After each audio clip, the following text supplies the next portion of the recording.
The federal judge who recently ruled the state of Texas has to provide air conditioning for high-risk inmates has another heat-related inmate death case to decide. This one involves an inmate at another Texas prison and the subject of a News 8 investigation.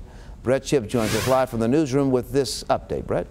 Hey, John. U.S. District Judge Keith Ellison gave Texas prison officials the sweats last month with his scorching decision, ordering them to provide air conditioning to dozens of at-risk inmates at the PAC unit in Central Texas. Now Judge Ellison is being asked to rule on a new lawsuit, one filed last week involving the heat-related death of inmate Quintero Jones.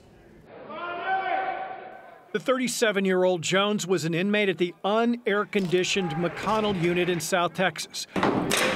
According to his family, Jones had asthma and high blood pressure and was extremely susceptible to the heat. They say doctors told him to have his inhaler with him at all times, especially on July 31st of 2015, when, according to the lawsuit, the heat index inside the prison was near 110 degrees. The lawsuit alleges that on that day, a prison guard took Jones's inhaler away from him. All day long, locked up in the heat.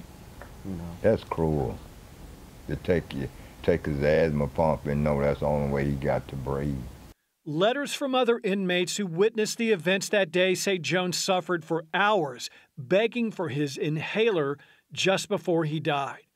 The family is now suing the prison system and several prison officials and doctors. The lawsuit claims that since 2007, approximately 23 men have died in Texas prisons from heat-related causes, not just heat stroke.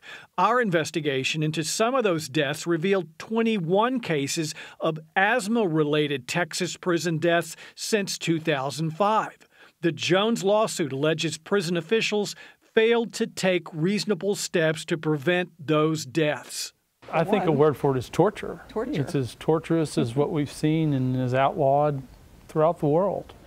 To have somebody slowly asphyxiate in Dante's hell.